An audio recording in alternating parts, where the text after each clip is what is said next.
Jadi tak perkenalkan dulu kepada kita berlima. Jadi Mas Putut ini peneliti senior di Pusat Studi Ekonomi Pancasila. Rekannya Mas Awan kemarin. Beliau tinggalnya di Jalan Godean. Masih terah melangi ini, terah melangi. Chandran. Kulturnya kultur NU. Makanya ngerokok. NU yang nggak ngerokok itu kan oleh NU tenanan. Sugeng rawuh Mbak Arfi dan Mas Krisnu. Sudah kita kenalkan Mas Putut ini temannya Mas Fahmi, Direktur Bank Pasar Kulonprogo dulu. Sekarang Wakil Rektor di UNU. Di Mas Putut ini rekan teman sekolahnya Mas Fahmi dan rekannya Mas Awan, peneliti senior di Pusat Studi Ekonomi Pancasila.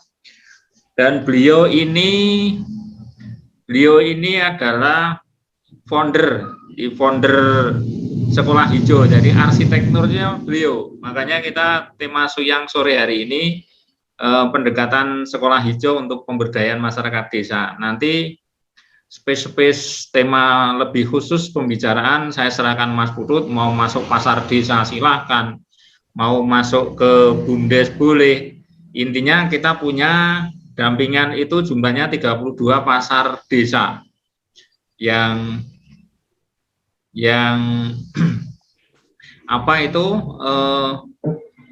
hidup segan mati pun mbuh itu. Jadi apakah ini kondisi yang real apa enggak, ya kita mencoba untuk menyelami lah. Kemudian ke depan mau kita apain sih sebenarnya proses pendampingan di sisi itu. Kemudian tadi siang sudah ada penjelasan dari Mas Pamur bahwa pendampingan kita itu akan bukan sedikit bergeser, tapi malah kalau dengan pola yang sekarang itu kan akan bertambah pendampingan kelompok masyarakat. Jadi pendampingan pemerintahan desa, pendampingan kelompok masyarakat itu menjadi bagian yang baru. Jadi ini kita temukan. Ini forum ini semi informal lah. Jadi kita menggunakan bahasa yang sing mbuh sak senenge. Sak bahagiamu itu judulnya. Ya, Mas Krisnu nganggo Margianto. Ini ada korkap dari Sleman hadir Margianto. Istrinya di UPK Godean kayaknya. Gitu. Jadi nanti bisa kalau istrinya ada kan bisa berdiskusi sekalian tentang UPK. Oke. Gitu. Kemudian banyak hal yang sudah dihasilkan oleh Mas Putut dan kawan-kawan. Di antaranya adalah studi tentang kawasan Menoreh. Yang barina lesson learn-nya bisa ditularkan ke konco-konco, mungkin identik dengan kawasan perdesaan gitu. Kemudian pernah membidani namanya Sekolah Hijau yang sekarang diterapkan di Sungai Rambut, Tanjung Jabung Timur. Kemudian di Mesuji, Lampung, banyak produk-produknya, bahkan tulisannya pun beredar banyak di media sosial yang sudah di-share. Nanti akun medianya bisa diberikan ke kawan-kawan Mas sebagai media untuk pembelajaran. Oke, saya kira itu pembukanya.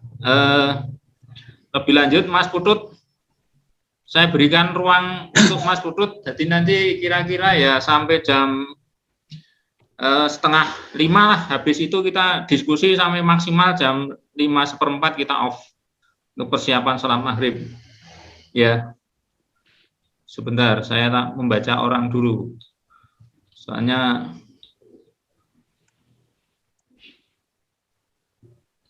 hanya dari Sleman deh ini. Ini ada audio yang belum bisa masuk Kak Seto. Mbak Erna apa ya? Mbak Erna yang masih belum. Iya, Mas Putut, kami persilakan Mas Putut untuk mengawali belajar bersama sore hari ini. Jadi judulnya kita belajar bersama. Gitu, kita yang mempunyai pengalaman kita tularkan kepada kawan-kawan. Pokoknya apa yang kita punya kita share. Nanti ada Mas Edi, ada Mas Aris Nurholis, ada Pak Margianto, dan dari Gunung Kidul tadi ada yang menyapa Mas Heri, mudah-mudahan dia sehat sehingga bisa ikut. Karena menurut Mbak Rian kemarin bergejala sakit, moga-moga hanya bergejala saja, kemudian sembuh dengan sendirinya. Dan mari kita bersama-sama berdoa membuka forum ini dengan mengharap karunia Allah agar kita selalu disehatkan. Itu. Monggo Mas Putut, secukupnya kita sampaikan. Pokoknya nanti ada ruang untuk berdiskusi. Matur nuwun Mas, monggo. Matur nuwun ya, Mas Slamet. Assalamualaikum warahmatullahi wabarakatuh. Waalaikumsalam. Waalaikumsalam.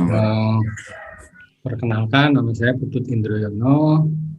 Tadi sudah disampaikan, saya di Pusat Studi Ekonomi Kerakyatan sebagai peneliti, tetapi sebetulnya bukan peneliti betulan ya. Saya bulan-bulan gitu ya, senangannya biasanya ke lapangan, lebih banyak di lapangan, bergaul gitu ya dengan ya mungkin teman-teman di desa gitu, termasuk di pasar-pasar gitu. Makanya dulu tahun 2000, ini sedikit cerita flash ke belakang sebentar, tahun 2011 waktu itu termasuk dengan Mas Slamet itu bikin namanya sekolah pasar. Jadi tadi disampaikan sekolah hijau, tapi kalau sebelumnya sekolah hijau itu kita sebetulnya lebih banyak bergerak di pasar. Jadi namanya sekolah pasar. Nah, tahun ini kalau lahirnya sekitar Februari 2012 waktu itu, sekarang sudah 2021, sudah hampir 10 tahun ya, hampir 10 tahun. Nah, dalam perkembangannya gagasan-gagasan sekolah tadi gitu ya, mungkin nanti di belakang saya akan uraikan sebetulnya inti sari dari sekolah itu apa sih gitu. Nah, tapi mungkin untuk sekedar memberikan gambaran, jadi sekolah tahun 2 hari yang lalu ini ya, cerita 2 hari yang lalu itu kita dihubungi oleh istilahnya pemenang tender gitu ya, menang tender dari Kementerian Perdagangan gitu untuk menyelenggarakan sekolah pasar. Tidak tanggung-tanggung, itu hampir di seluruh penjuru Indonesia gitu. Makanya saya agak kaget juga, ternyata sekolah pasar itu juga dari sisi namanya gitu ya sudah banyak dikenal gitu di banyak tempat gitu.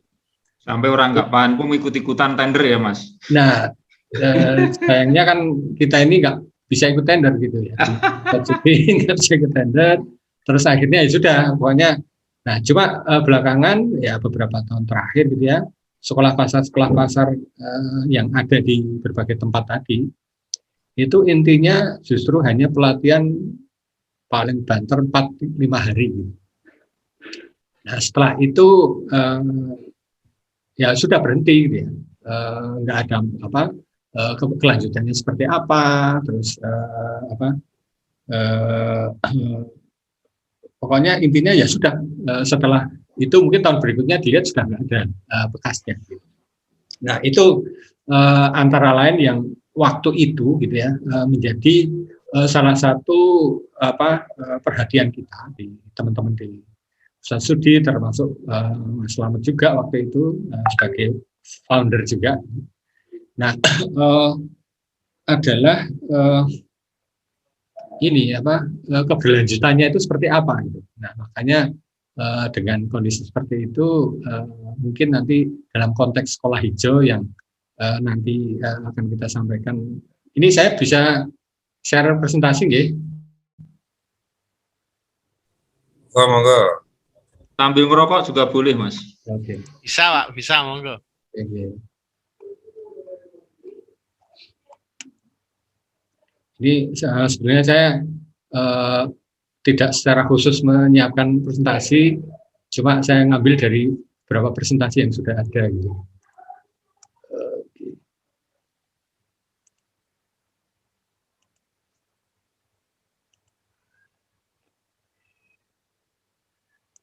mohon saya di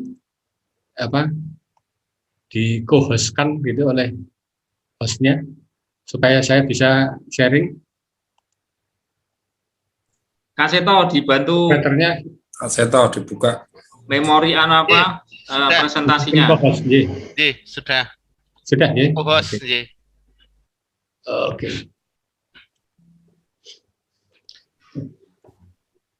Oke. Ini adalah judulnya sih akselerasi integrasi antar lembaga dalam penguatan tata kelola sumber daya alam dan lingkungan di kawasan Menoreh. Ini penelitiannya sudah berlangsung sejak 2020 ya, tahun kemarin. Tapi ya sebenarnya sudah masa COVID ya. Waktu itu COVID-nya kan mulainya sekitar bulan Maret gitu. Nah, waktu itu untuk pekerjaan ini kita mulai lakukan sejak sekitar Agustus. Jadi di sela-sela COVID kita tetap ya tentu dengan protokolnya ya, kita mencoba tetap ke lapangan gitu ya, ke Kulon Progo, ke desa gitu dengan. Nah barangkali ini kira-kira hal-hal yang kita coba pikirkan gitu ya, terkait dengan desa. Nah ini sebetulnya berangkat dari penelitian sebelumnya ya. Jadi tahun 2018 itu kita sempat bekerja sama dengan Kementerian Desa. Pada waktu itu dirjennya masih ada yang namanya kawasan perdesaan. Jadi dirjen kawasan perdesaan waktu itu. Cuma kalau yang sekarang dirjennya kayaknya sudah berganti gitu ya namanya. Tapi waktu itu ada seperti itu. Nah dari hasil penelitian waktu itu kita sudah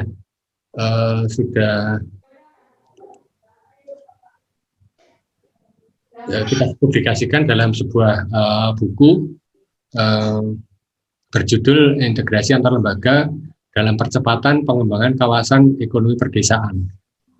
Nah, ini kira-kira isu yang saya kira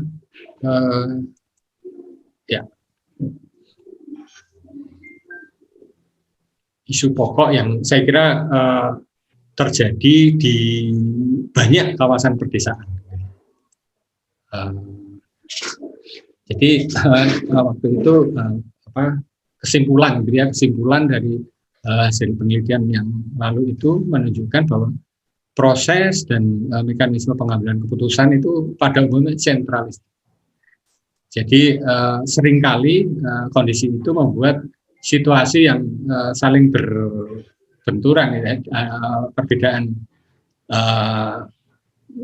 antar wilayah gitu ya, pola pendekatan seperti itu, karena ya masing-masing wilayah kan kondisinya beda-beda, nggak bisa diseragamkan. Terus yang kedua, gambaran kondisi existing di kawasan perdesaan pada umumnya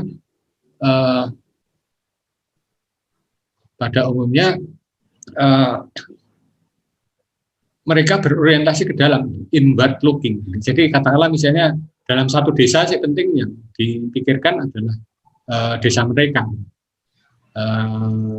Berbeda dengan misalnya kondisi sebaliknya yang outward looking gitu ya. Ya artinya sejauh bisa berkolaborasi dengan siapa saja atau desa lain atau pihak lain itu bagaimana terus. Nah, itu makanya kondisinya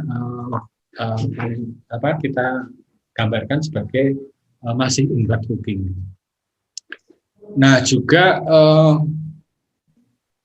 pola integrasi. Jadi waktu itu kan kawasan di Menoreh itu digambarkan sebagai sebuah kawasan yang terdiri dari 6 desa ya, 6 desa di 2 kecamatan. Itu ada SK bupatinya sehingga disebut sebagai kawasan agrowisata Menoreh terpadu gitu ya. Itu ada 6 desa. Tetapi pola kerjasamanya ya nggak ada gitu. Artinya masing-masing desa nggak melakukan kegiatan sesuai dengan pekerjaan masing-masing, tidak ada upaya-upaya melakukan integrasi. Nah, termasuk juga misalnya gambaran terkait belum optimalnya atau pengelolaan aset. Gitu ya. Jadi misalnya begini, katakanlah kalau seandainya mereka melakukan integrasi antar lembaga, itu kolaborasi membuat paket wisata yang melintas, ya, lintas desa atau lintas antar wilayah di situ itu dimungkinkan, tetapi itu belum ada gitu ya. Artinya katakanlah perspektif atau cara berpikir yang ada di masing-masing desa itu ya penting pokoknya kepentingan desa masing-masing sehingga pola kerjasama atau integrasi di situ tidak belum terwujud gitu. Nah, terus berikutnya ini istilah saya kira pabrik pengetahuan itu istilahnya dari teman-teman kita Mas Awan itu. Jadi belum berkembang istilahnya pabrik pengetahuan. Itu nanti nyambung dengan apa yang ingin saya sampaikan terkait dengan sekolah hijau. Terus berikutnya adalah belum adanya harmonisasi di level pemerintahan gitu ya. Misalnya di kabupaten gitu ya. Di level kabupaten itu yang ngurusi desa ya hanya PMD gitu ya. Belum ada katakanlah misalnya walaupun sudah terbentuk sebuah kawasan, tetapi pendekatannya tetap masih dari perspektif yang sempit gitu. Jadi hanya dikelola katakanlah begitu oleh dari sisi PMD, misalnya dari Bapeda, dari dinas-dinas terkait itu tetap masih menggunakan kerangka berpikir sektor masing-masing. Nah, itulah kira-kira gambaran yang terjadi di kawasan itu, gitu. Sehingga kita dalam studi ini kita coba menyusun, gitu ya, satu tujuan, gitu ya.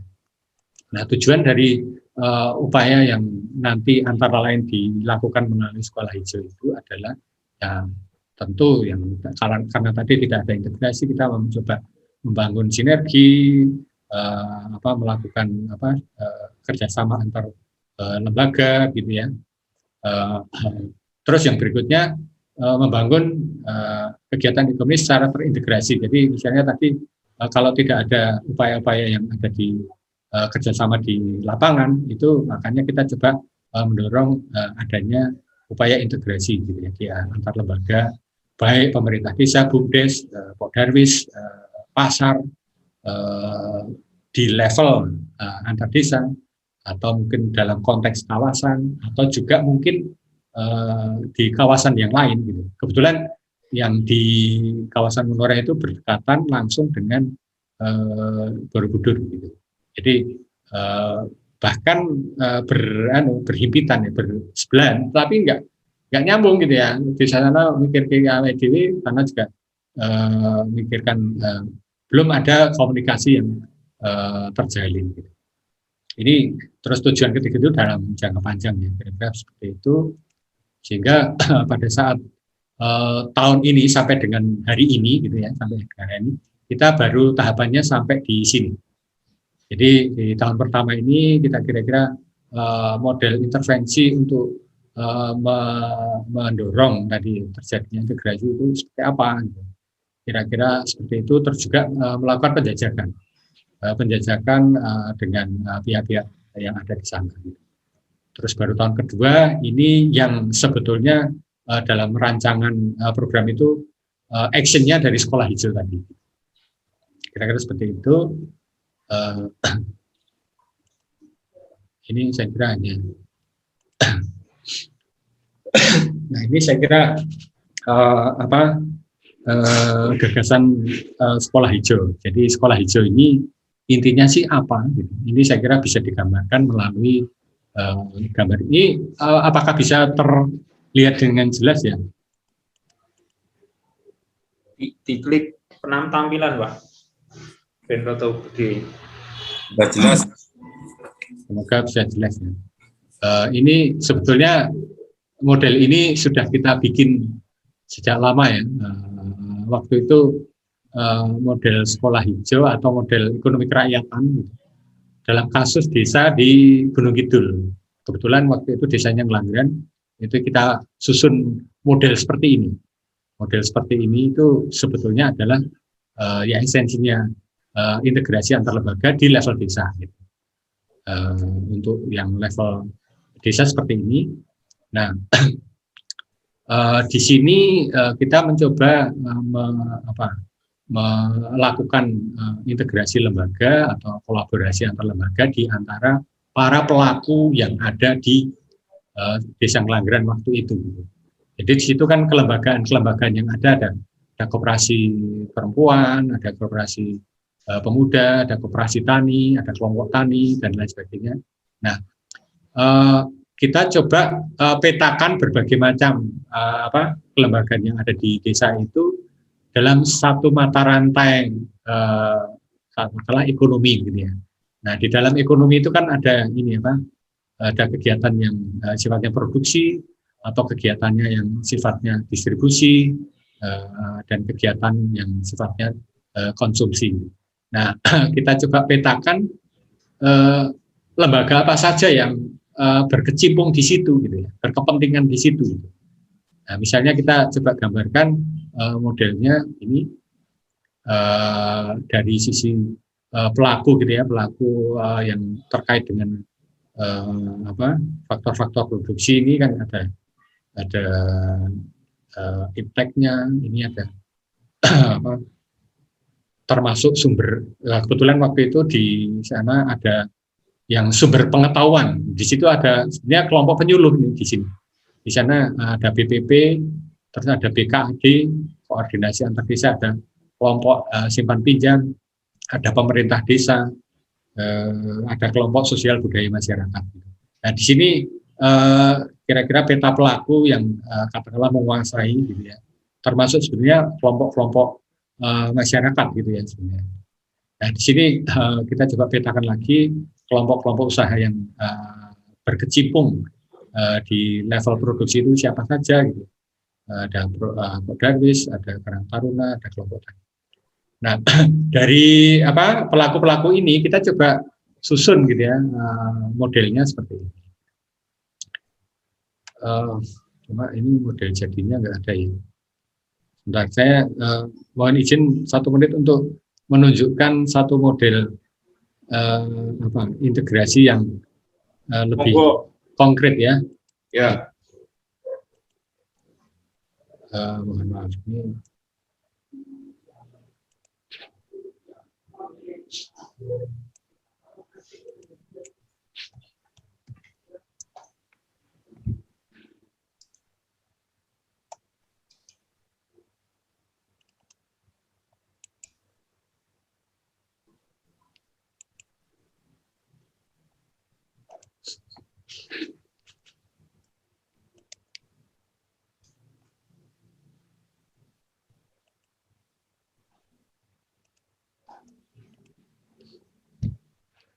Ini gambarnya dari model yang tadi kita coba exercise di lapangan itu akhirnya jadinya seperti ini. Jadi ya model awalnya seperti ini, terus akhirnya jadi ini semoga bisa terbaca. Tapi sekurang-kurangnya mungkin bisa saya bacakan gambaran. Jadi itu waktu itu judulnya inkubator ekonomi kerakyatan atau inkubator kewirausahaan hijau. Nah, di sini pembagian peran dalam ekonomi dalam konteks Ngelanggeran itu kita bisa petakan seperti ini. Ada pihak eksternal ya, ada pemerintah, ada CSR, ada pemerintah desa, ada universitas. Nah, di sini ada satu kegiatan kolektif yang dilakukan oleh kebetulan waktu itu namanya Pok Darwis, Forum Pok Darwis gitu ya. Dia mengelola satu area gitu ya, area yang dijadikan sebagai destinasi wisata. Gitu. Nah, terus di sampingnya itu adalah kelompok-kelompok atau ikutan dari organisasi-organisasi yang ada di masyarakat. Nah, di sini kita sebut sebagai ecora farming. Ecora farming itu ya sebetulnya ya kelompok tani gitu ya. Kelompok tani itu fungsinya apa dalam kerangka tadi ekonomi tadi? Dia lebih banyak fokus ke produksi misalnya.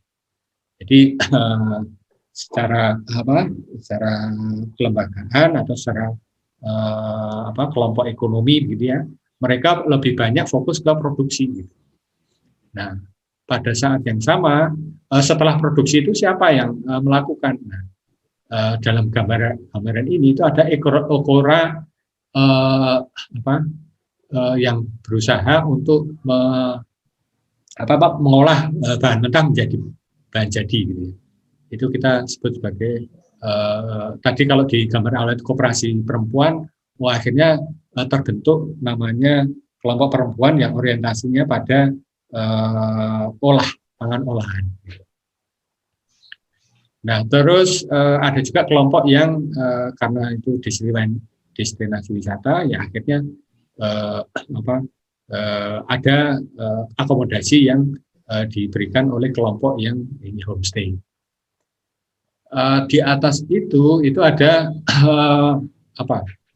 yang berfungsi sebagai, karena umumnya media promosi, kegiatan marketing pada saat ini itu tidak mungkin dilakukan, katakanlah gitu ya. Atau sebetulnya mungkin, cuma passion dari kelompok tani untuk pemasaran kan mungkin kurang optimal, sehingga bisa diperankan oleh ini kelompok-kelompok pemuda gitu ya, yang tergabung dalam Karang Taruna. Di sini mereka akhirnya membentuk ada website, ada mart, pelanggaran mart, ada event organizer gitu.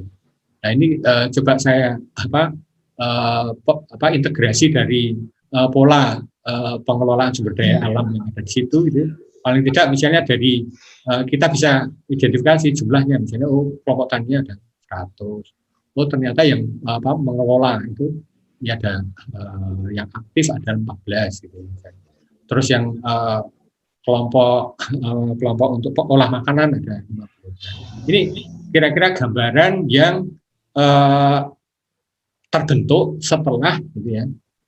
Setelah pada waktu itu kita melakukan permodelan ini tahun 2016. Jadi kalau model yang pertama tadi kita coba inisiasi gambaran modelnya itu tahun 2010 kan. Jadi 6 tahun berikutnya itu arahnya ke situ. Jadi arah dari integrasi atau kerjasama atau kolaborasi antar lembaga di kasus pelanggaran itu seperti itu. Terus saya coba lompat saja ke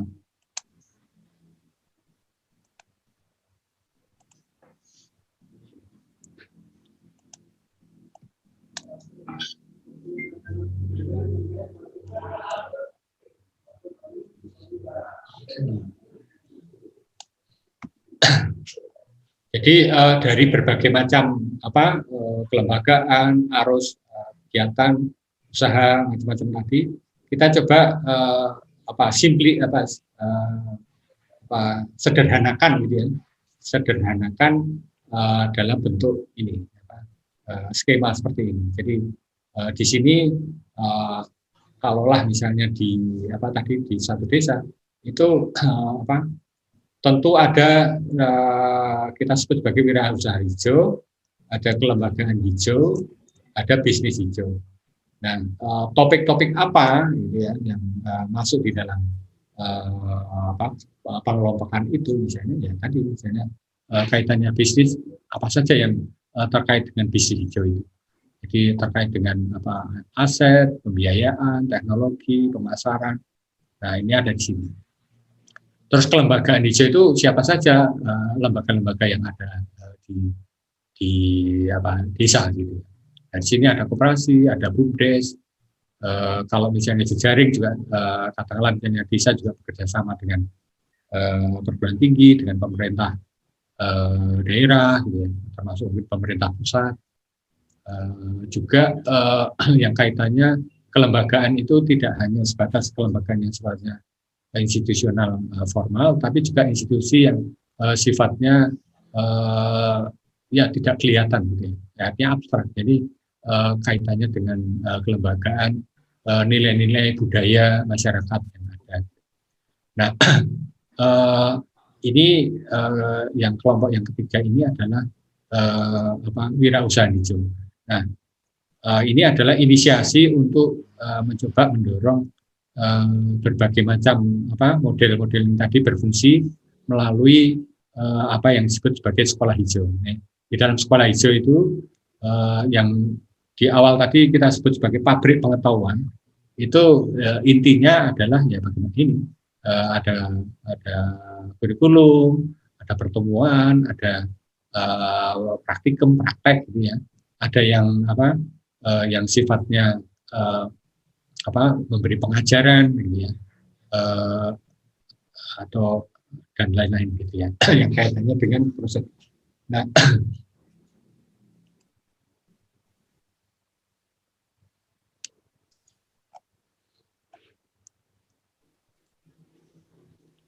ini saya lompat lagi ke ya hasil terakhir, gitu ya, terkait dengan kajian selama 1 tahun ini. Ya.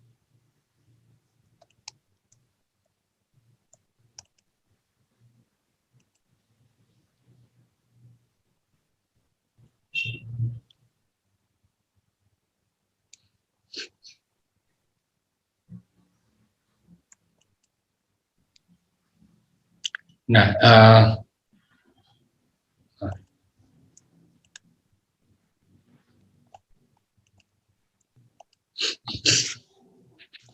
dari gambaran yang ada tadi,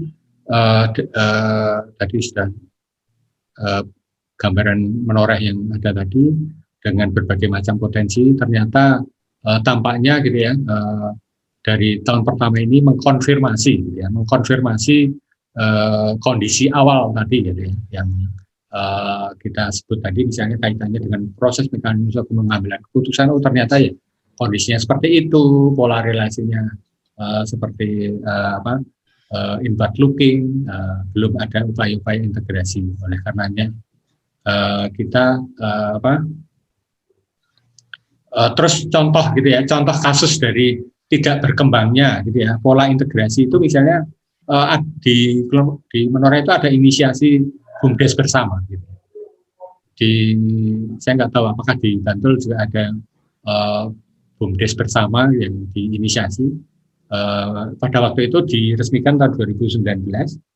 Nah, itu adalah yang menurut katakanlah gagasan awalnya, gitu ya, pengembangan kawasan itu dipakai sebagai semacam model awal, gitu ya, atau wujud dari integrasi antar lembaga di kawasan itu diwujudkan dalam bentuk BUMDesma. Nah, ini ada pendamping dari Kulon Progo juga loh, Mas. Oke, ya. Mungkin nanti bisa mengkonfirmasi atau menambahkan, mungkin membantah, gitu ya, dari hasil temuan-temuan kami, gitu. Jadi pada ya dengan kondisi seperti itu, makanya ya kita bisa membuktikan ternyata berbagai macam kondisi yang tadi saya sebutkan ternyata di dalam konteks di lapangan itu ya kondisinya seperti itu. Akhirnya ya termasuk wujud dari BUMDesma yang tadi digagas, katakanlah untuk upaya bagaimana kolaborasi di tingkat kawasan itu terwujud, tapi pada akhirnya mengalami kendala, gitu. Terus juga misalnya gambaran-gambaran ini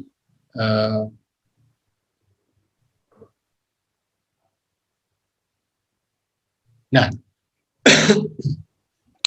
tadi kalau kita coba sampaikan, kalau di Ngelanggeran memang sudah ada gambaran pola integrasinya. Nah, sebetulnya dalam kasus di Menoreh itu juga sebetulnya ada juga, gitu, kasus pola-pola integrasi yang sudah berkembang dan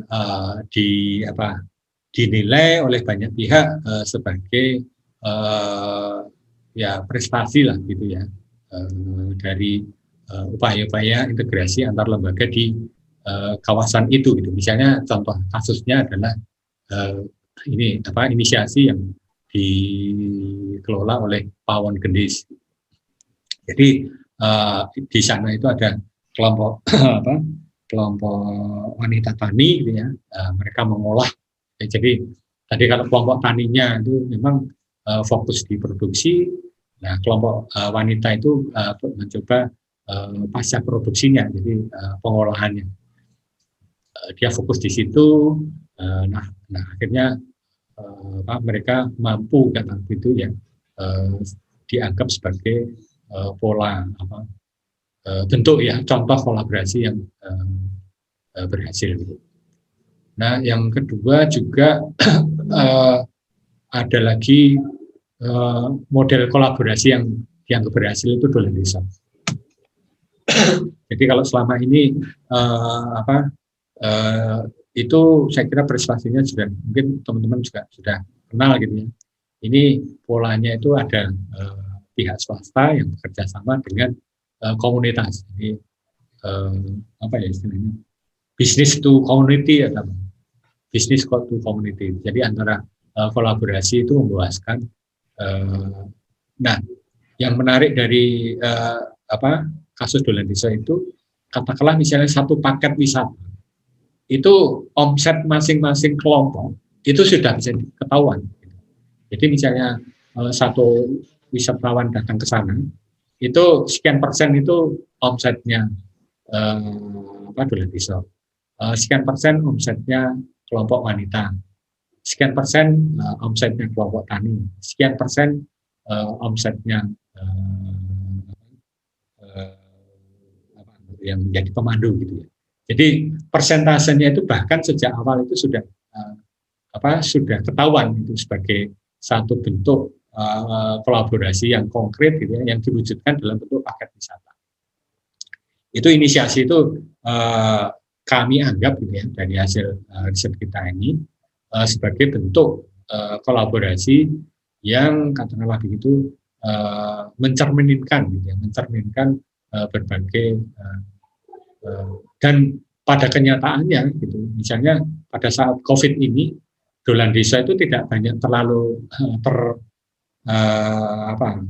terdampak gitu ya. Sama juga kayak di Ngelanggeran yang artinya pola-pola bisnis yang berbasis pada community based gitu ya. Pada umumnya dampaknya tidak ya memang terdampak ya, tetapi karena yang menjadi penyokong atau yang menjadi investornya, gitu ya. Investornya itu dari banyak pihak. Jadi agak beda misalnya kondisi yang dirasakan pada saat COVID berdampak pada misalnya hotel gitu ya. Ya karena hotel itu yang menjadi investor kan hanya investornya saja, yang lain menjadi pekerja gitu. Nah kalau dalam kasus community based atau yang misalnya di Ngelanggeran atau di dolan desa itu yang menjadi investor juga masyarakat, kelompok tani itu juga selain mereka menjadi investor, mereka juga menjadi pelaku langsung gitu. Jadi dampak dari ekonomi pandemi ini relatif mereka masih tetap bisa bertahan gitu. Nah itu kira-kira gambaran kondisi existing gitu ya yang terjadi di dalam kasus Menoreh gitu. Makanya pada tahapan itu akhirnya kita mencoba yang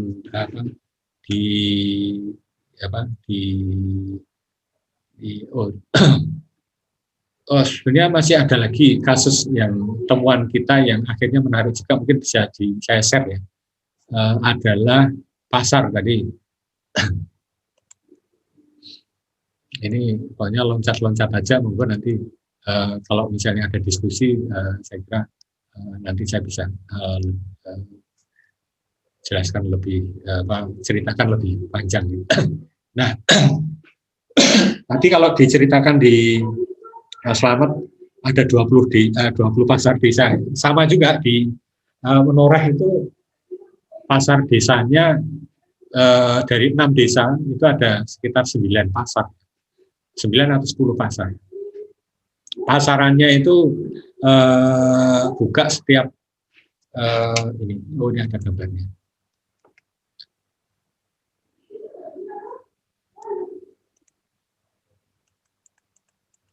Ini kalau teman-teman googling itu jumlah pasar di kawasan Menoreh itu ada ini apa? Ada ini yang paling itu ada 9 atau 10. Jadi, nah beroperasinya itu tidak setiap hari,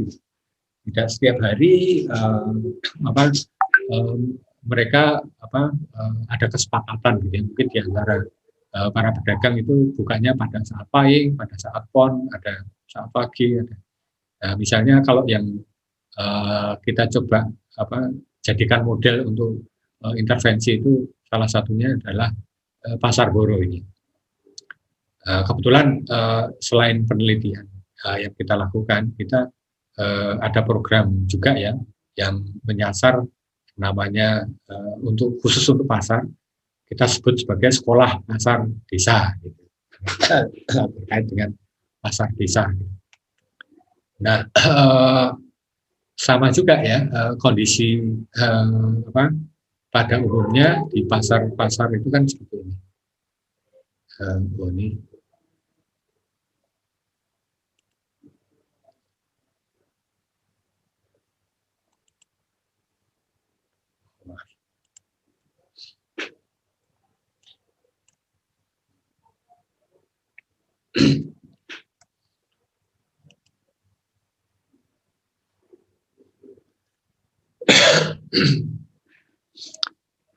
ini sebetulnya kegiatan yang kaitannya dengan pasar desa itu sebenarnya juga sudah ada gitu ya, regulasinya di pemerintah pada waktu ini terkait dengan kalau nggak salah prioritas dana desa untuk tahun 2021 itu salah satu antara lain kan menyoroti juga tentang pasar desa. Gitu. Nah di situ dijelaskan gitu ya, pasar adalah fungsinya itu seperti itu gitu ya, makanya ada pokoknya tetap saja kira-kira menjadi salah satu roda penggerak ekonomi desa itu di perdagangan. Kalau misalnya tadi ada produksi, ada distribusi, itu kalau pasar itu fungsinya di level distribusi gitu ya, di tahapan distribusi, sehingga fungsinya seperti ini.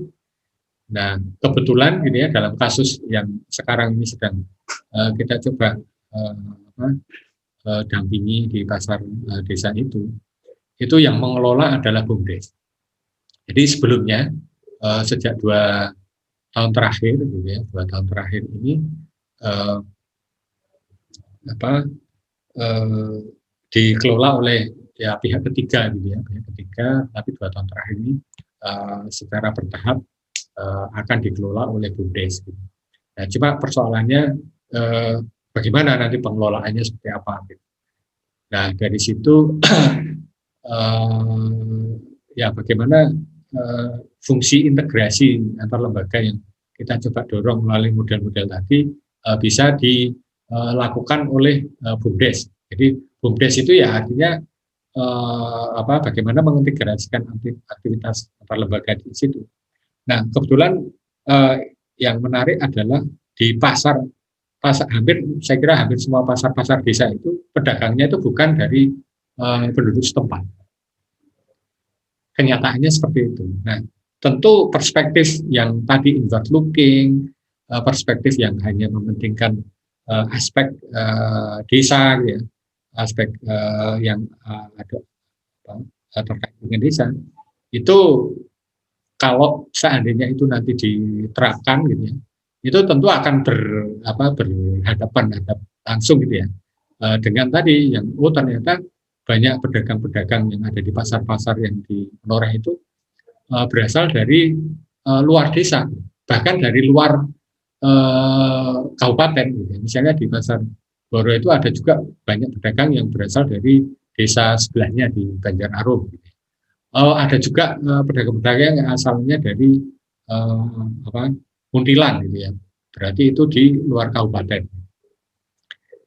Nah, kalau proses berpikirnya tadi tidak integratif, tidak kolaboratif, itu ini menjadikan masalah gitu. Alih-alih gitu ya, alih-alih berusaha untuk melakukan revitalisasi, tapi justru kalau perspektifnya tidak diperluas, tidak dalam konteks tadi ya, perspektif yang juga bisa jadi mungkin akan ditinggalkan gitu, akan ditinggalkan oleh pelaku-pelaku yang sebetulnya potensial gitu ya, untuk sama-sama berkembang di situ gitu. Jadi misalnya di kasus pasar di desa, salah satu desa, karena itu kalau di PON itu jualannya di pasar Boro, tapi kalau pas hari berikutnya habis PON itu apa? Habis PON itu Wagi, mereka jualan di desa sebelahnya di desa Gorolangu, pasar Gorolangu misalnya di Sidoarjo. Ini kan siklusnya sudah seperti itu. Nah, akhirnya bagaimana kita dari sisi strategi gitu ya, dengan kondisi yang seperti tadi gitu ya, berbagai macam masalah ya, artinya kepentingan pelaku gitu ya. Nah, ini yang inti dari apa yang kita sebut sebagai sekolah hijau tadi ya, itu tadi gitu.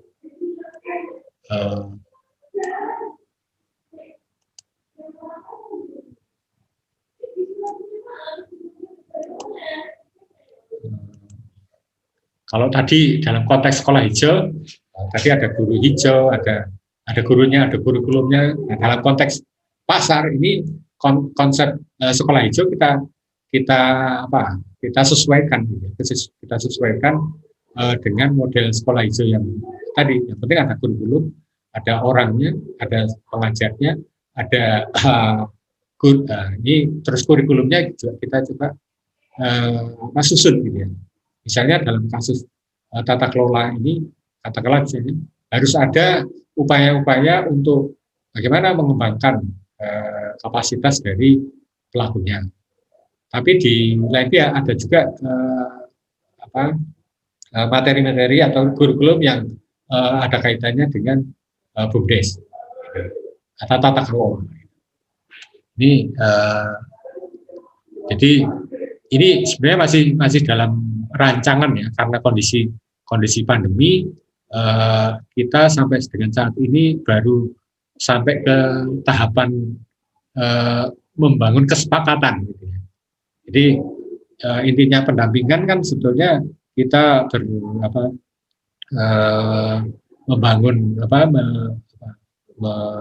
membangun visi bersama, kegiatan bersama, terus akhirnya membangun kesepakatan, terus melakukan kegiatan-kegiatan yang ada. Ini kira-kira seperti itu. Nah, kalau tadi di dalam konteks kawasan tadi kita juga ada roadmap-nya. Dalam konteks pasar ini kita juga arahnya juga integrasi tadi gitu ya. Kita juga punya semacam rancangan gitu ya, petanya gitu ya, di awal seperti apa, tahun kedua apa, tahun ketiga apa.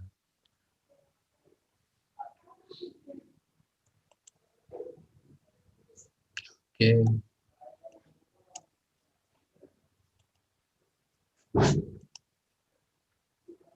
Nah, mungkin untuk menutup ya, kira-kira cerita sharing saya.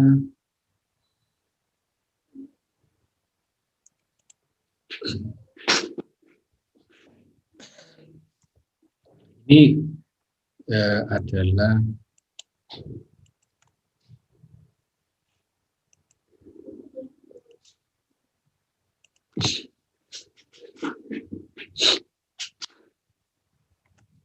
saya kira pertanyaan penting ketika kita akan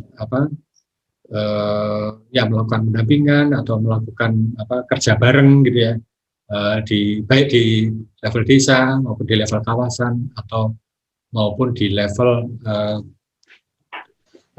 pasar desa tadi ya.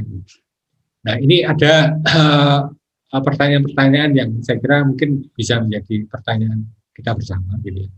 Dari berbagai macam program yang kita susun tadi, itu arahnya itu kita mau kemana? Jadi katakanlah misalnya arahnya mau ke bagaimana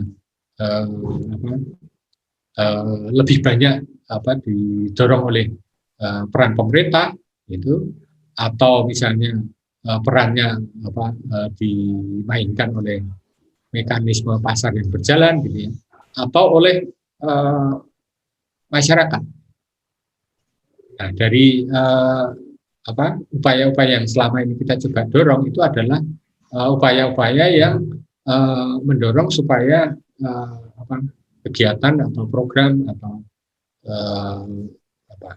inisiatif-inisiatif yang ada di masyarakat itu lebih mendorong supaya atas inisiatif mereka. Nah, atas inisiatif mereka itu pertama dilakukan dengan pola-pola ya, bagaimana sekolah itu, kalau sekolah itu berarti kan fungsinya adalah bagaimana membangun kesadaran, ya, membangun kesadaran sehingga akhirnya secara individual mereka punya kemampuan untuk melihat ke depan, merencanakan sesuatu.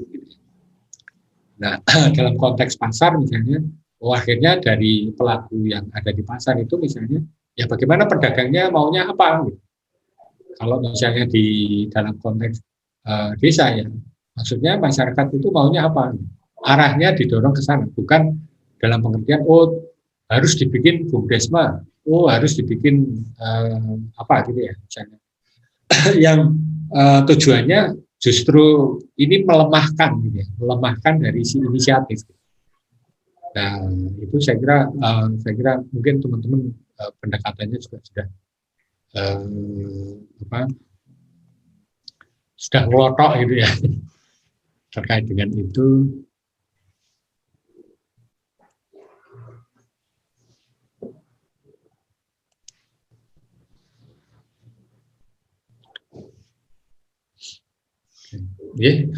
Mungkin itu Mas Slamet atau Mas moderator sharing pokoknya cerita-cerita mawon nggih. Nggih, matur nuwun Mas Putut. Jadi biasa kita menggunakan istilah TTC, teng cerit, tengok cerita Mas. Nah, ini ada Mas Rajib, rekannya Mas Putut. Halo Mas Rajib, bisa menambahkan apa pengalaman yang disampaikan Mas Putut barang 5-5 menit gitu. Silakan Mas Rajib sebelum kita buka forum diskusi. Nah, Rajib mana Rajib? Halo Mas Rajib. Oh, wis ngacir.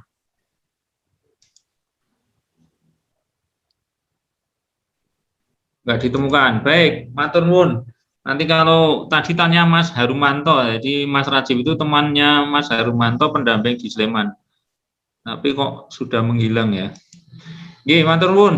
Teman-teman, tadi sudah Mas Purut sudah menyampaikan pengalaman di dalam kajian di Menoreh. Barangkali tadi yang menarik saya ulas adalah pengambilan keputusan pola sentralistik sering menimbulkan konflik antar wilayah, dan ini kayaknya konflik itu tidak mesti harus kemudian harus dalam wujud gelut atau gimana, tetapi dalam konteks pengelolaan sumber daya di satu desa, terutama yang berada di perbatasan, dalam konteks desa menuju desa mandiri ini sekarang banyak yang memancing emosi desa sebelah gitu, tanpa saya harus menyebut desa mana itu. Nah, ini ada Mas Edi, Mas Aris, ada Pak Teguh, ada Mbak Asmi dari Kulon Progo yang barangkali ada pendapat lain terkait dengan apa yang disampaikan Mas Putut tadi. Ini forum adalah forum untuk tukar pengetahuan dan tukar pikiran, dan dalam bahasanya Mas Putut itu adalah pabrik pengetahuan gitu. Pabrik pengetahuan. Silakan dari kawan-kawan yang sekarang sedang mengembana-mena di Kulon Progo, barangkali ada yang perlu dikomunikasikan dalam forum ini, dipersilakan. Ada Mas Edi, ada Mas Aris, ada Mas Teguh, Mbak Heni Pak barangkali. ada Mbak Heni. Nah ini yang tahu persis yang menghandle menoreh terpadu tadi ya. Mbak Heni, halo Mbak Heni. Halo. Muncul Pak, videonya dimunculkan Mbak. Wah, kok. Ya, saya kenal juga nanti kalau ketemu di menoreh. Wah. Nah itu Pak, orangnya itu muncul loh Mas. Oh ya, yang mana? Oh iya.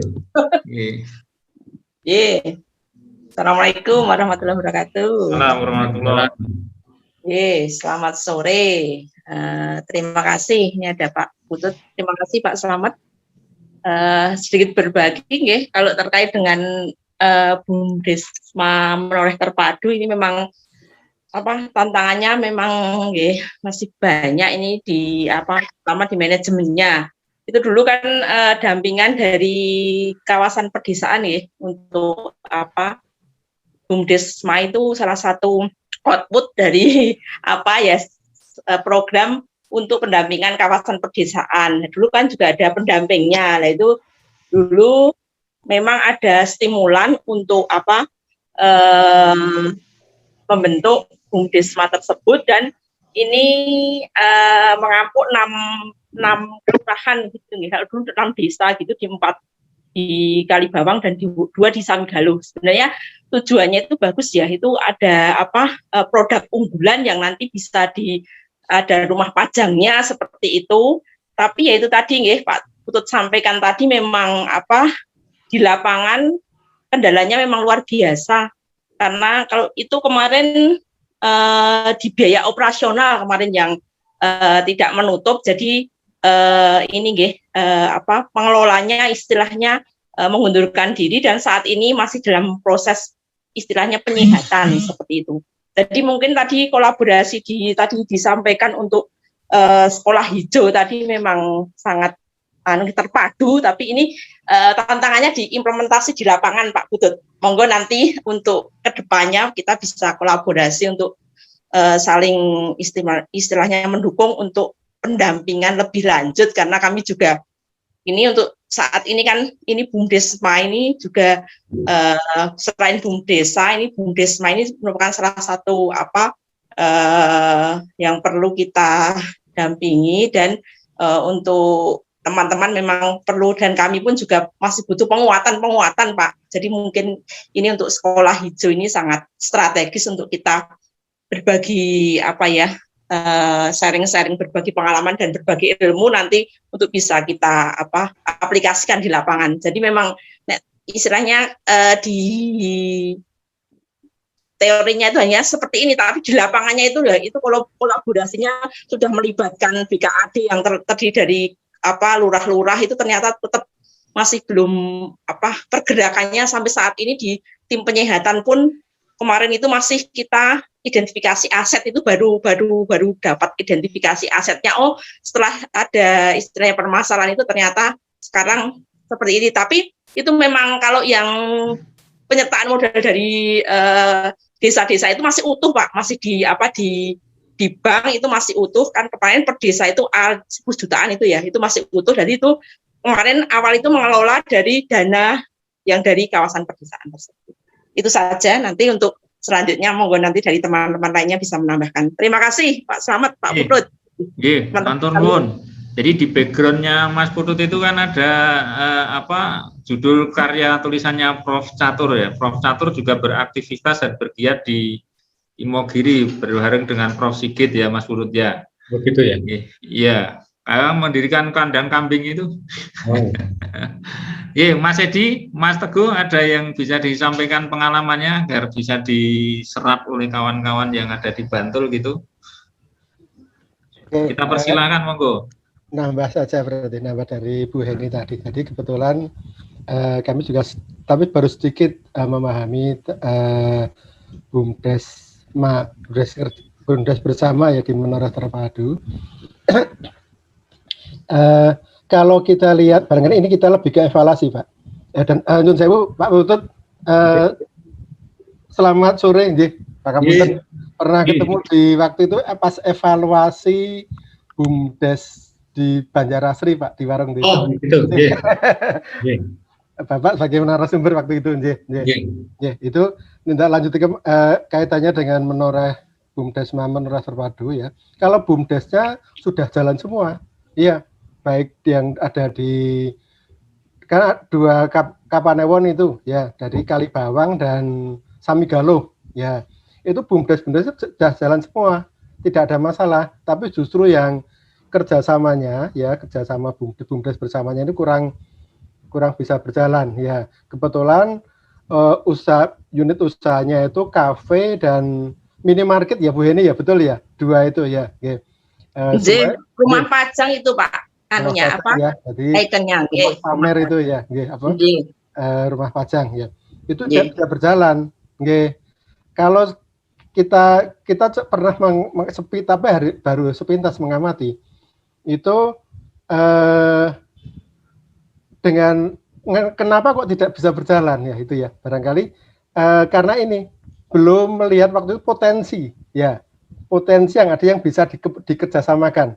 Barangkali dulu waktu yang merintis dari pengembangan kawasan hanya sepintas saja, jadi langsung menemukan kafe dan rumah pajang itu, sehingga itu belum merupakan sebuah kebutuhan. Ya, lain kita di Kulon Progo itu juga ada BUMDes kerjasama yang sudah berjalan karena mereka basicnya dengan kebutuhan potensi, ya itu di Wates tempatnya Mbak Risti di desa mana Bu Eni?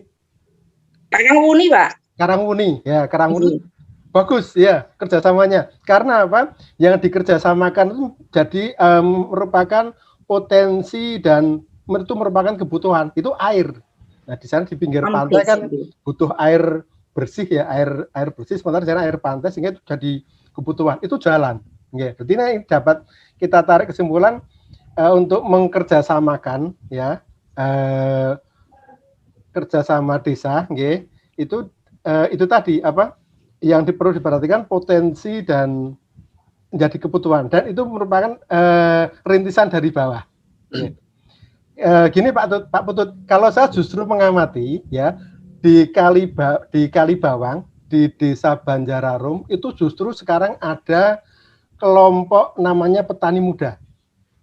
Ya, itu ketuanya Mas Fajar. Ya, di sana pemuda-pemuda beraktivitas dengan mengadakan sekolah lapang ya untuk kegiatan-kegiatan yang berkaitan dengan pertanian ya, mulai dari hidroponik, lalu organik, lalu beras sehat seperti itu, dan alhamdulillah berhasil.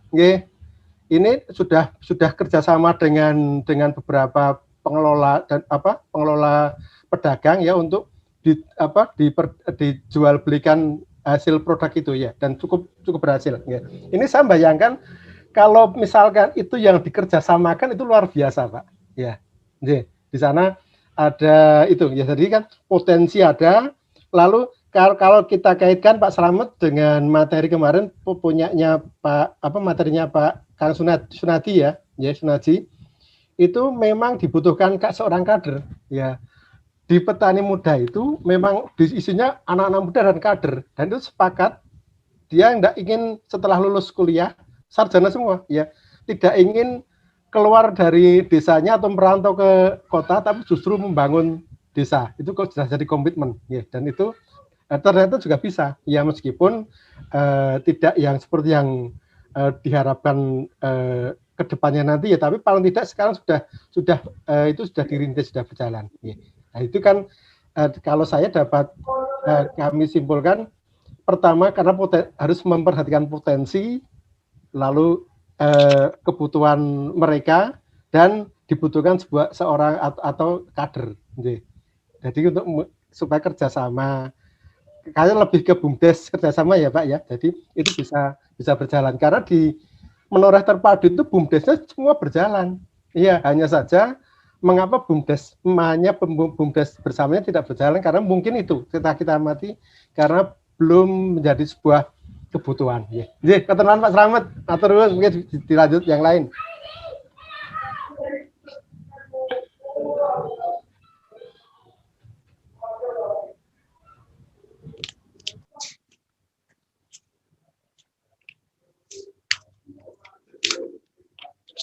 Rahmat.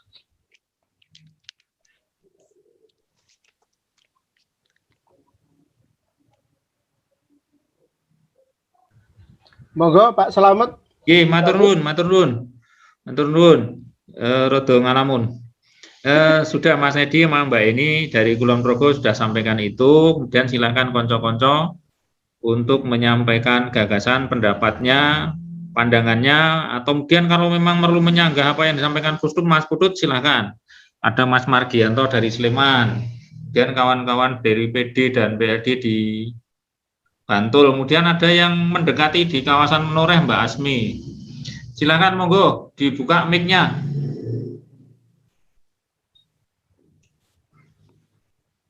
Yuk, siapa? Yang datang pertama kali Suhadi. Daerah disebut ngono daerah menyuara.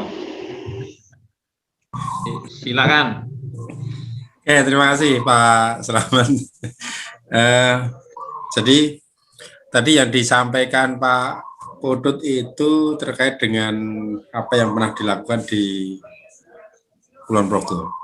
Nah, kebetulan kami di Kota Bantul, Pak. Nah, ini saya juga masih bingung ketika terkait dengan Bantul ini potensi SDM-nya sebenarnya cukup bagus, termasuk Pak Edi juga bagian dari tokoh masyarakat di Bantul. Nah, ini sampai sekarang pun juga untuk merintis satu BUMDes yang memang itu bagus. Dalam hal ini kami lihat bahwa memang belum ada niatan yang kuat dari pemerintah kelurahan ataupun dari tokoh masyarakat sehingga BUMDes yang ada di Bantul itu terlihat menjadi lebih baik dibandingkan di wilayah-wilayah yang lain. Nah, ketika kita melihat Bantul kota dalam hal ini menjadi pusat perekonomian. Nah, ini tentunya menarik sebenarnya kalau mau digali terkait dengan potensi ekonomi di sana. Nah, namun beberapa diskusi yang sudah kami lakukan, ternyata memang sampai sekarang itu belum titik temu terkait dengan jenis usaha yang akan dijalankan itu sampai sekarang belum ketemu. Nah, ini beberapa hal yang menjadi catatan kami. Satu terkait dengan mungkin karena banyaknya orang pinter, sehingga usaha yang akan dijalankan ini jadi selalu belum ketemu idenya. Termasuk yang di Ringin Harjo kemarin juga beberapa usaha yang sudah mulai diusulkan, digali, tapi juga masih belum ketemu. Nah, mohon izin Pak Putut, apa mungkin terkait dengan kondisi masyarakat kota, ini ada skenario dan strategi yang bisa kami kembangkan untuk khususnya di Kapanewon Bantul yang ada di 5 kelurahan, dalam hal ini ada Trirenggo, kemudian Bantul Kota, kemudian Palbapang, Ringin Harjo, dan Sabtodadi. Sebenarnya ada 2 BUMDes yang sudah berjalan. Itu adalah BUMDesnya Trirenggo, Senyum Trirenggo. Kemudian yang saat ini mengembangkan wisata, bukan Senyum wisata. Senyum Bulura. yang mengembangkan kulinernya di depan rumah dinas Bupati, kemudian juga mengembangkan agro pertaniannya, tapi sampai sekarang juga masih belum bagus. Kemudian yang satu adalah Sabtodadi.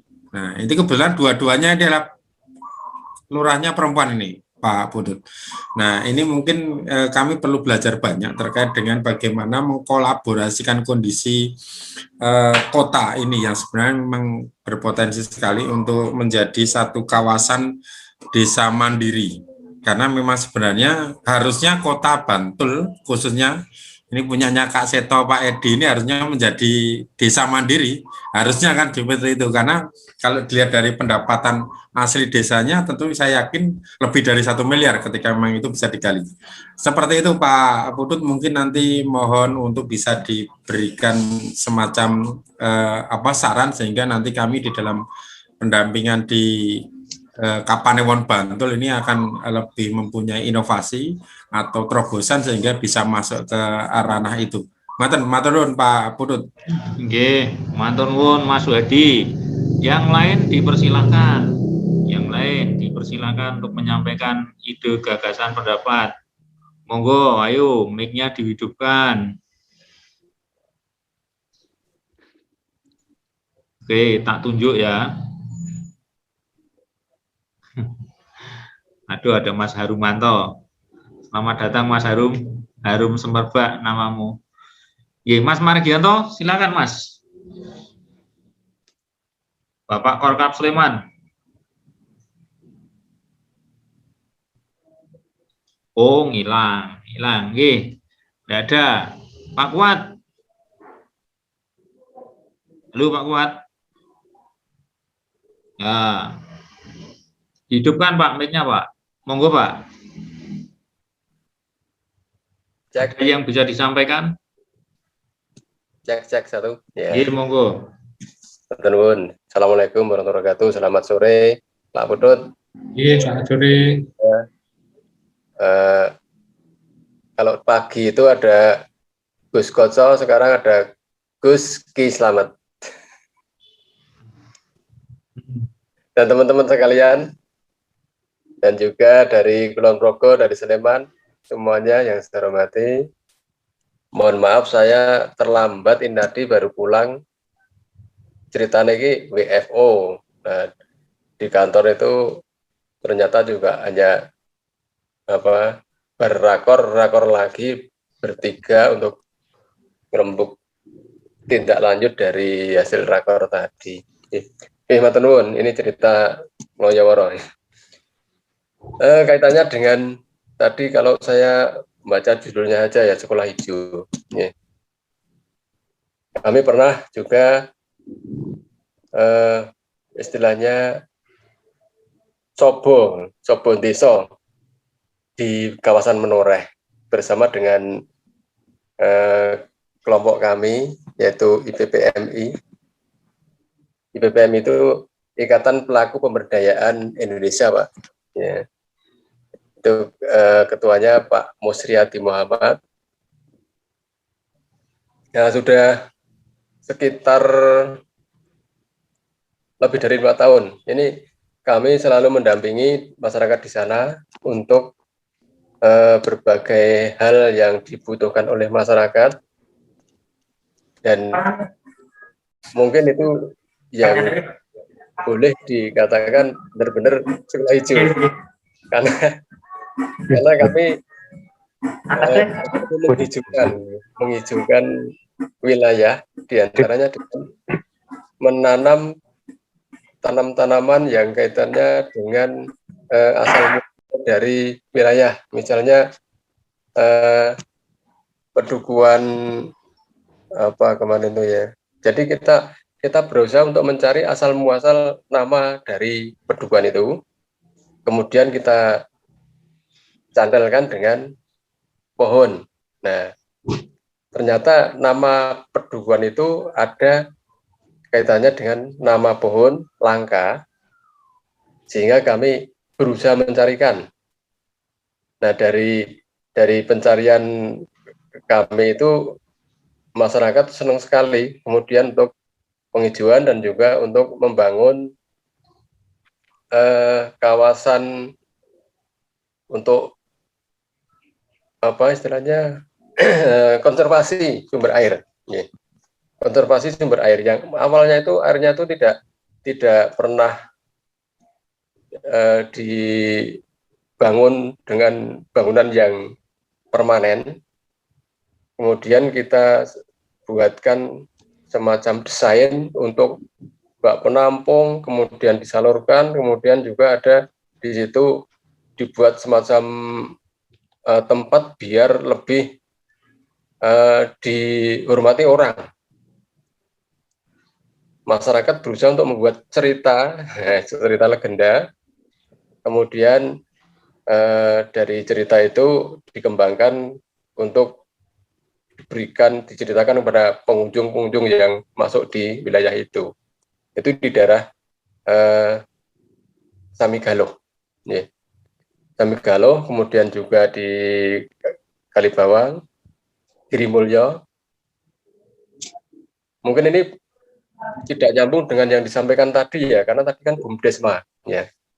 Sementara kami menceritakan pemberdayaan yang kami lakukan di wilayah Menoreh-sana, tujuannya sama untuk menggerakkan masyarakat, dan ini benar-benar hijau karena kami menanam tanaman langka di sana. Yeah. Selanjutnya kami juga kerjasama dengan itu dari sekolah desa yang ada di sana. Kemudian tiap saat kami mengadakan pertemuan dengan warga sesuai dengan jadwal di masyarakat sana sebelum pandemi. Ya. Kalau sekarang ini sudah kita mengikuti protokol sehingga tidak pernah ada pertemuan. Nah, kami memberikan kaitannya dengan ilmu-ilmu pertanian dengan narasumber yang kita carikan sesuai dengan bidangnya. Kemudian juga hal itu sebenarnya bisa dikerjasamakan. Jadi dari hasil-hasil yang ada itu, kelompok itu bisa kerjasama untuk dikelola oleh lembaga di desa. Dan sampai sekarang ini belum ada inisiasi untuk kerjasama itu. Mudah-mudahan nanti dari Pak Putut dan teman-teman bisa masuk ke wilayah-wilayah di Samigaloh dan sekitarnya, sehingga kemungkinan menemukan jejak kami IPPMI gitu. Ya.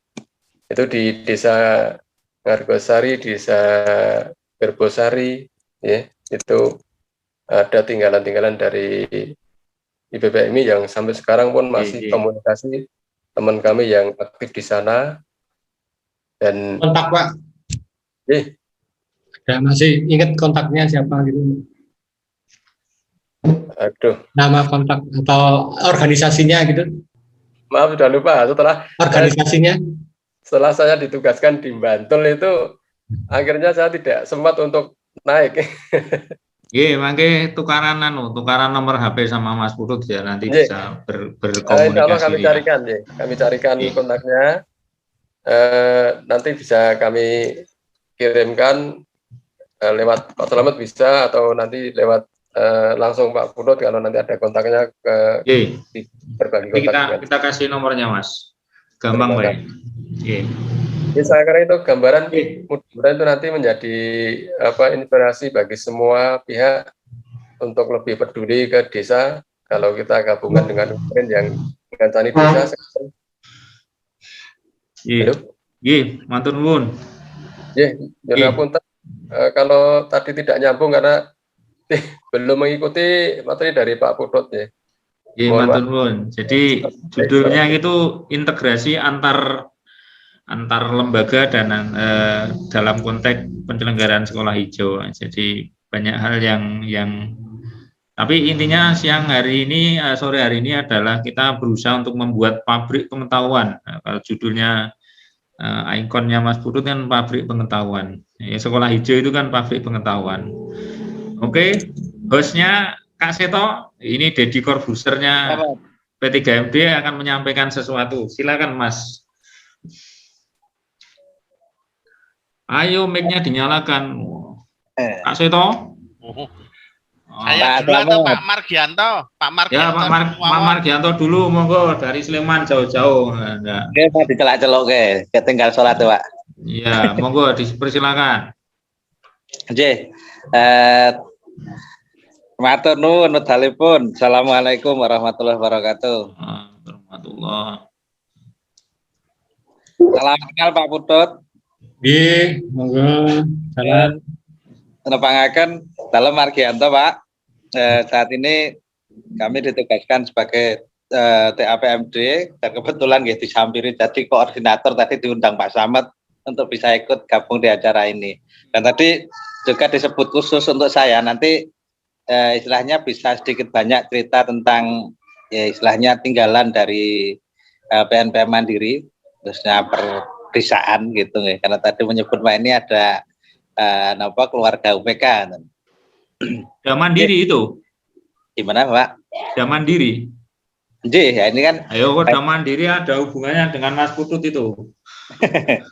Karena ada Prof ada Subiakto Cakrawarda ya Mas ya. Jadi gini ya, ini di Kabupaten Sleman bisa kami matur. Tadi mohon maaf Pak, kami mengikuti materi dari Pak Putut juga tadi sambil jalan karena kami juga tetap belum bisa WFH karena harus fasilitasi beberapa hal, termasuk kemarin menyelesaikan fasilitasi di DM Kabupaten Sleman karena ada kebijakan yang harus kami sesuaikan ya Pak. Tapi itu biarlah menjadi dinamika di kami. Jadi intinya gini Pak, di Kabupaten Sleman untuk istilahnya tentang penguatan kami matur nggih tadi bagaimana integrasi konsolidasi lembaga-lembaga yang ada di desa, lembaga-lembaga stakeholder yang berhubungan dengan desa untuk kemandirian desa khususnya di bidang ekonomi. Kami sedikit akan cerita. Ini Pak, dinamika yang terjadi saat ini hubungannya tadi yang disampaikan oleh Pak Slamet dengan peninggalan program sebelumnya baik itu PNPM Mandiri Perdesaan maupun PNPM Mandiri Perkotaan. Kabupaten Sleman ini kan satu di secara ke PNPM Mandiri Perkotaan semua desa 86 kelurahan itu mendapatkan program yang saat ini dinamikanya masing-masing Pak. Ada yang masih jalan PKM-nya, ada yang jalan sebagian, ada yang istilahnya layamutu walayahya, istilahnya ya diuni urip ya ora, dimuni mati ya tidak. Tapi jalannya masih ada. Dan yang kedua khusus untuk PNPM Mandiri Perdesaan itu ada di 10 Kapanewon. Itu sampai dengan saat ini masih jalan kelembagaannya PKD maupun TV dan sebagainya. Dengan terbitnya PP 11 ini kami pasti punya PR di Kabupaten Sleman. Istilahnya bagaimana nanti kami mempromulasikan istilahnya khusus untuk PNPM Mandiri Perdesaan yang ada di 10 Kapanewon ini kan dijatah atau ditargetkan maksimal 2 tahun setelah diterbitkannya PP itu kan sudah harus beralih fungsi menjadi atau istilahnya ganti baju lah istilahnya, karena kami sudah konsolidasi awal dengan rekan-rekan di asosiasi PKPKD maupun dari OPD itu istilahnya 4 selamat yang digagas seperti yang kemarin disampaikan oleh Mas Nasron di salah satu jam pagi.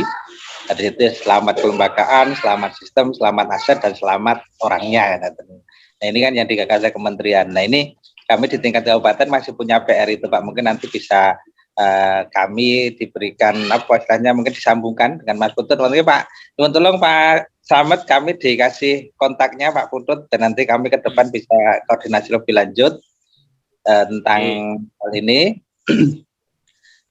Ini kan kami masih memformulasikan semacam tim perumus atau apalah di tingkat kabupaten yang nanti bisa merumuskan gagasan yang ada di PP 11 ini, cak-cakane mau seperti apa, bagaimana nanti kami menata proses transformasi ini biar jalan smooth, tapi sampai dengan targetnya nanti akan tercapai. Itu satu. Yang kedua tentang BKM sendiri yang PNPM Mandiri Perkotaan. Ini dari 17 Kapanewon, tadi kami istilahnya ketemu dengan Bapak Arifin, Panewu Kapanewon Moyudan. Istilahnya kan di sana BKM-nya itu kan ada yang bermacam dari 4 kelurahan, dinamikanya macam-macam, ada yang jalan, ada yang tidak, bahkan ada yang mangkrak. Itu alangkah tidak baik, alangkah baiknya ketika memang bisa diformulasikan, syukur bisa menjadi satu lembaga, menjadi BUMDesma yang nanti dikelola bersama, ataukah karena itu ada di masing-masing desa yang nanti bisa berkolaborasi dengan BUMDes yang sudah ada di wilayahnya masing-masing.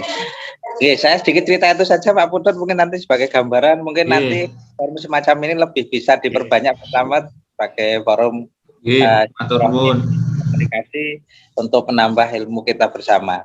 Terima kasih. Matur nuwun. Jadi diskusi ini sudah gelombang ketiga Mas Margi. Pertama kemarin kita diskusi tentang pengelolaan potensi desa untuk pengembangan BUMDes. Kemudian kemarin sore ada kerasan-kerasan ngancani desa bareng Kang Sunaji, yang pertama dengan Mas Awan, hari ini dengan Mas Putut, hari Senin nanti sudah ganti narasumber dan seterusnya. Nanti bisa jadi narasumber itu dari PDPLD untuk share, jadi ada success story itu kita akan kita tampilkan.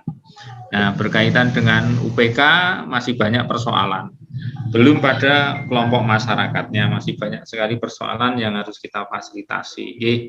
Gitu, ada Kak Seto, monggo Kak Seto. Terima kasih, matur nuwun waktunya.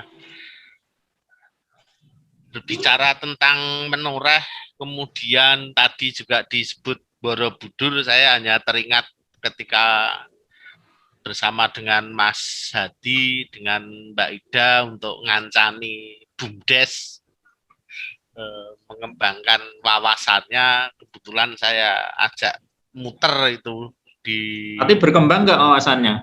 di kawasan Borobudur kuwi wis mbuh carane ngubengi Borobudur tuh nganti tak jilih-jilihke mobil neng Pak Slamet. Enggak, masalah ini berkembang enggak? Nah, katanya untuk yang saya ambil adalah dari 3 narasumber mulai dari kemarin, dari kata kunci pertama adalah bersekutu, konsorsium, artinya kita harus melakukan kerjasama, kita membuat jejaring. Dan kedua adalah adanya kader. Nah, belajar dari apa yang telah saya lakukan bersama Mas Hadi, Mbak Ida, kayaknya untuk mengembangkan BUMDes yang waktu itu saya lakukan, barangkali saya masih the wrong man, the wrong time, and the wrong place. Salah orang, salah tempat, salah waktu sih, karena harapan kami adalah ketika mereka mempunyai wawasan, ketika mereka mempunyai gambaran besar, mereka akhirnya tidak terjebak pada bisnis-bisnis instan, tapi mereka tergerak untuk membangun sebuah bisnis yang bersifat bisa menjadi suatu pelayanan, tapi bisa mendapatkan satu keuntungan.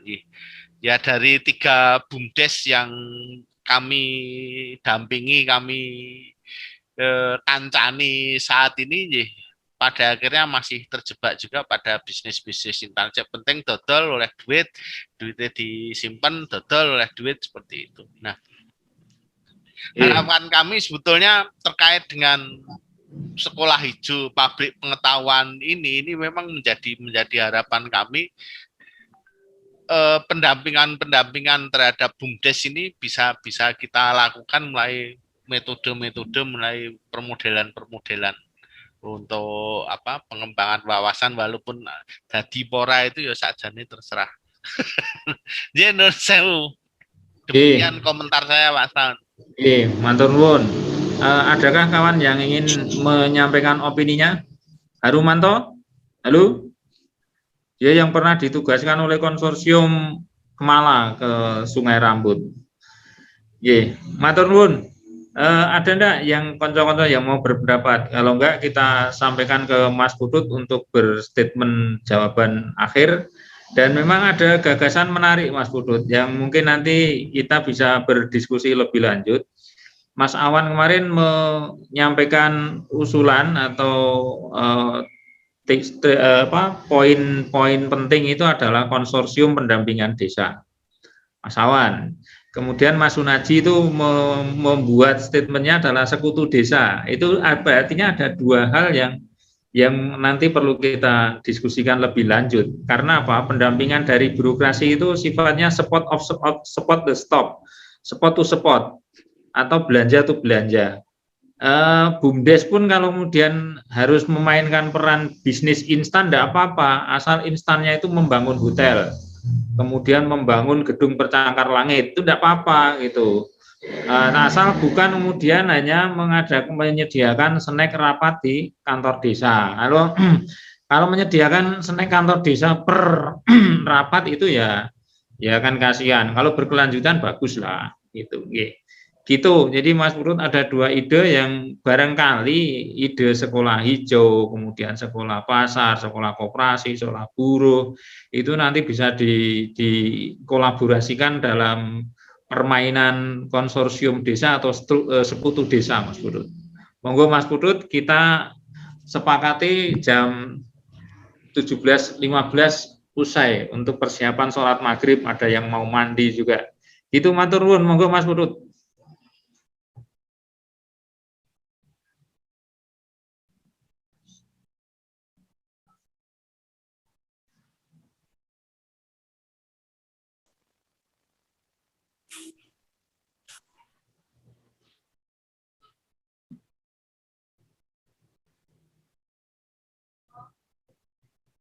Mic-nya belum dibuka.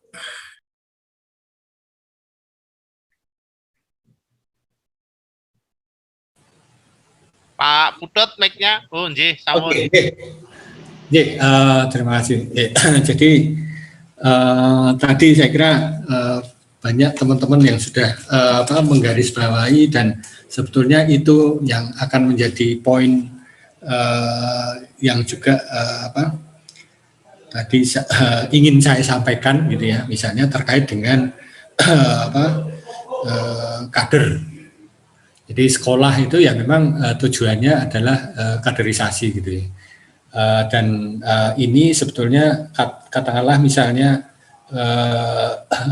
katakanlah proses transformasi yang ingin kita dorong gitu ya, melalui pendampingan atau melalui kalau kami misalnya di penelitian gitu ya, penelitiannya juga sebenarnya penelitian yang orientasinya adalah action. Jadi bagaimana mendorong transformasi di masyarakat. Nah, sementara berbagai tantangan tadi sudah sempat disinggung Mas Slamet, bagaimana ternyata program-program yang selama ini kita susun atau pemerintah atau umumnya itu kan dari tahun ke tahun yang kadang-kadang terus selalu berganti gitu ya, berganti dari ke waktu sehingga kalau kita letakkan katakanlah begitu di dalam konteks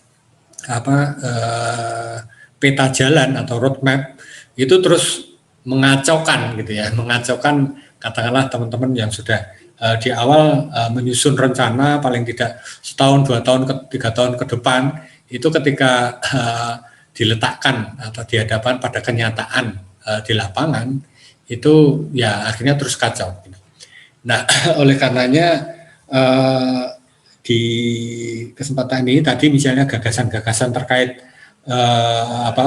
forum konsorsium atau apapun gitu ya tadi, itu memang fungsinya gitu ya, fungsi adalah untuk menjaga kesinambungan dari kegiatan-kegiatan yang sebelumnya, sehingga kalaulah misalnya yang sebelumnya itu sifatnya bad gitu ya, bukan best practice tapi bad practice, itu bisa langsung disempurnakan gitu karena sudah ada roadnya gitu ya, sudah peta jalannya, sehingga dalam rangka itu monggo saya tadi sempat misalnya dari Pak Edi Haryono ya, jadi tidak sesuai dengan kebutuhan, ya betul memang karena semuanya diletakkan dalam kerangka tadi, programnya itu hanya dari tahun ke tahun, tidak ada dalam petanya dalam katakanlah jangka menengah atau jangka panjangnya, sehingga ya sudah otomatis katakanlah begitu dalam kasus Bumdesma tadi gitu. Artinya tidak menjawab gitu ya, menjawab kebutuhan gitu. Nah, termasuk inisiatif-inisiatif yang sebetulnya dari saya kira ini berdampak jangka panjang itu tadi misalnya kaitannya dengan sekolah lapang yang ada kelompok petani muda, saya kira mereka akhirnya akan menemukan jalannya gitu. Nah, proses-proses yang dilakukan oleh kelompok-kelompok yang tadi sifatnya lokal gitu ya, itu tentu kalaulah misalnya kita sebagai katakanlah pendamping atau kita sebagai peneliti atau kita sebagai apapun gitu ya yang ingin mencoba mendorong transformasi itu, ya mestinya ya kita mencoba mengupdate lagi gitu ya kondisi-kondisi tadi. Misalnya tadi pasti saya akan ketika kita bicara tentang Toreh, saya akan mengupdate lagi kira-kira apa inisiatif-inisiatif yang sudah ada sebelumnya gitu. yang coba kita katakanlah misalnya kita letakkan dalam kerangka tadi peta tadi arahnya kemana gitu. Kalau misalnya ternyata sinergis atau bisa ada integrasi, ya otomatis itu masuk dalam kerangka itu. Makanya ketika kita sampaikan rekomendasi itu gagasan atau praktek yang selama ini kita coba dorong di Menoreh melalui inisiatif yang coba kita inisiasi gitu ya, misalnya sekolah hijau itu yang sebenarnya akan kita lakukan di tahun ya mungkin ke depan ya. Tapi yang lebih penting itu adalah tadi kolaborasi yang sudah ada apa gitu. Nah, kita menyebutnya sebagai forum gitu, atau kita namai sebagai forum lintas Menoreh misalnya. Nah, di situ berbagai macam inisiatif yang sudah ada itu perlu digodok bareng-bareng melalui apa yang disebut sebagai pabrik pengetahuan itu, sehingga diskusi soal itu secara terus-menerus bisa dilakukan gitu ya. Sehingga ketika ada katakanlah inisiatif dari luar itu seharusnya dipertemukan dengan itu. Kalau tidak ya sudah, nanti yang satu jalan ke sana, yang satu jalan ke sini, termasuk ya dalam kasus tadi yang BUMDesma tadi, walaupun gitu ya di desa-desa di Menoreh itu BUMDesnya sudah berjalan gitu. Tetapi karena tadi tidak match gitu ya dengan potensi atau tidak sesuai dengan kebutuhan, ya akhirnya seperti itu. Nah, saya ingin selama perjalanan gitu ya, artinya sebetulnya apa yang kita pikirkan di Menoreh itu sebetulnya adalah buah dari gagasan-gagasan kita yang sudah kita bangun sebelumnya. Makanya kita tadi mengambil contoh kasus yang ada di Dolendiso, yang ada kasus di Klanggrang misalnya, atau di tempat-tempat lain yang dengan menggambarkan itu akhirnya kita bisa menerapkannya dalam konteks manapun gitu. Termasuk misalnya tadi yang di awal saya cerita terkait dengan tawaran untuk menyelenggarakan sekolah pasar di mana-mana. Itu kan sebetulnya tawaran itu hanya seperti as usual gitu ya, artinya program yang berjangka waktu hanya sangat pendek, tetapi kita harus meletakkannya dalam kerangka tadi roadmap jangka panjangnya gitu, sehingga itu dari sisi kita penyusunan permodelannya itu bisa langsung match gitu. Itu. Nah, monggo nanti saya senang sekali kalau misalnya nanti gagasan-gagasan terkait dengan mewujudkan konsorsium tadi ya, yang tentu fungsi-fungsinya adalah itu gitu ya. Pertama ada unsur kaderisasi, pertama juga ada unsur pengetahuannya, ya, ada unsur bagaimana membangun jejaring, sharing gitu ya, sehingga itu dari sisi transformasi ke depan itu kita bisa ya paling tidak peta jalannya itu akan lebih kelihatan gitu. Makatan Mas Slamet ya. Matur nuwun Mas Putut. Jadi waktunya sudah jam 17.15, nggak terasa sudah hampir 2 jam kita bercerita, berdiskusi. Yang jelas saya tidak ingin kehilangan momen. Tidak ingin kehilangan momen. Ada 2 ide kemarin, kemudian Mas Putut hari ini pun memberikan dukungannya. Kemungkinan nanti diskusi selanjutnya setelah Senin akan saya coba pertemukan Mas Awan, Mas Naji, Mas Putut dalam forum yang seperti ini. Tapi saya berharap kawan-kawan nanti bisa aktif. Saya akan menyelaraskan waktu mereka bertiga, ya, agar kita tidak ingin kehilangan momen. Ada gagasan besar yang menurut saya itu banyak manfaat. Akan membantu kawan-kawan pendamping dalam proses pendampingan di masyarakat desa.